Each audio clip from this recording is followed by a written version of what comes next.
seemingly innocuous ideology. Those words, innocuous ideology, those words do not go together. There are no innocuous ideologies.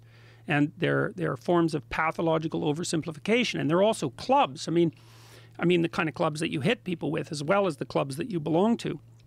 The advantage to me being an ideologue is that I can explain everything. I can feel morally superior. And I know who my enemies are. And you know what you're supposed to do with enemies. They're not your friends, right? You move against them. And, you know, we're approaching a situation, and this has already happened, I think, more in the United States than in Canada, although our countries are competing to see who can cross the idiot line fastest. You're in a situation in the U.S. where 50% of your population won't talk to the other 50%. That's not good. And I would say it's more pronounced on the left liberal side because they regard everybody who voted for Trump as essentially as an enemy. It's like, hey, people, that's 50% of your citizens. You might think about talking with them. You know, people you can't talk to, those are enemies. Well, ironically, I really truly believe that one of the big factors in Trump's rise to power is that people are sick of this oversimplification and this ridiculous ideology coming from the left. Like that this enforcing they're sick of identity politics. Exactly. And so they've chosen an identity politics that opposes the identity politics that they think is disgusting. Yeah, and that's just starting. It's just starting. That's it right. is just starting. That's right. Well, if you teach one side to play identity politics, de facto you teach the other side to play identity politics.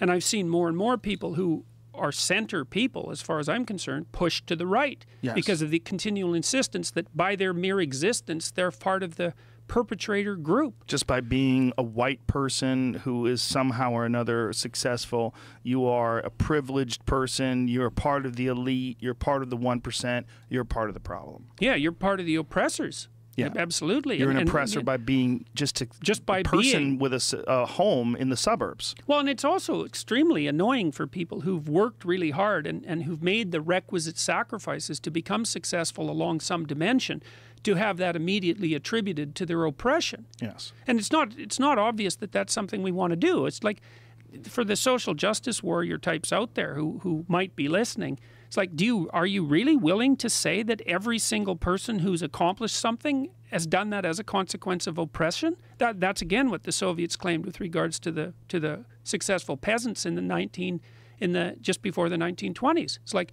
well, the peasants weren't emancipated. They were serfs until about 30 years before that. They were serfs. They were basically slaves. And some of them had clambered up to the point where maybe they owned their hut and a cow and could, employ someone. Well, the Soviet claim was, well, that's all theft. You got that all because you're an oppressor. And so then the Soviet intellectuals went into the villages. And just imagine how this happened. So imagine a village, a small town where everyone knows everybody.